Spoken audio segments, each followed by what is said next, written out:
Flash Actu Ukraine. 3 points essentiels à retenir de la journée du 10 juillet 2023. Situation militaire. Selon le porte-parole Andriy Kovalyov, l'armée ukrainienne a réussi à reprendre 14 km² aux forces russes la semaine dernière dans les régions est et sud du pays dans le cadre de sa contre-offensive. Il a précisé que plus de 10 km² ont été libérés dans le sud de l'Ukraine et 4 km dans le secteur de Bakhmout à l'est. Ces gains portent à 193 km² la surface totale récupérée par l'Ukraine depuis le début de sa contre-offensive en juin. Samedi, au moins 8 personnes ont été tuées et 13 blessées dans un bombardement russe sur la ville de Liman à l'est de l'Ukraine. Selon le ministère ukrainien de l'Intérieur, aujourd'hui, un nouveau bombardement russe a tué 4 personnes dans un centre de distribution d'aide humanitaire à Orikhiv en Ukraine centrale, selon le gouverneur régional. Il a qualifié cette attaque de crime de guerre. Par ailleurs, côté russe, un missile de croisière a été abattu près de la ville de Kerch en Crimée, selon le gouverneur Sergueï Aksionov, sans causer de dégâts ni de victimes. Les autorités russes ont également rapporté qu'un autre missile a été abattu dans la région de Rostov, dans le sud de la Russie, attribuant l'attaque à l'Ukraine.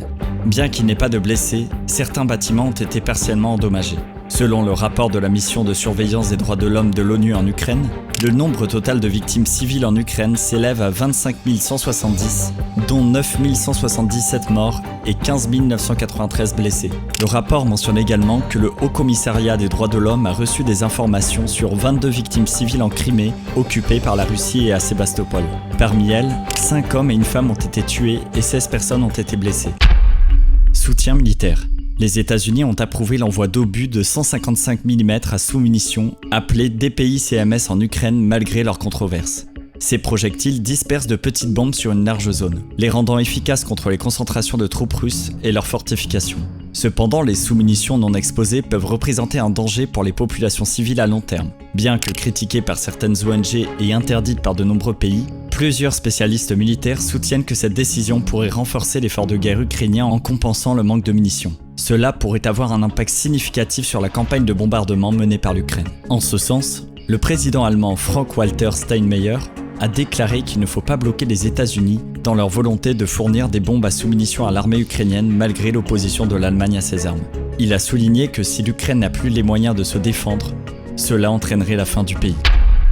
Contexte géopolitique. Le président ukrainien Volodymyr Zelensky compte sur le sommet de l'OTAN à Vilnius pour obtenir un soutien clair en faveur de l'intégration de l'Ukraine à l'Alliance. Après sa rencontre avec le président polonais Andrzej Duda, Zelensky a déclaré qu'ils travailleraient ensemble pour obtenir le meilleur résultat possible pour l'Ukraine lors du sommet.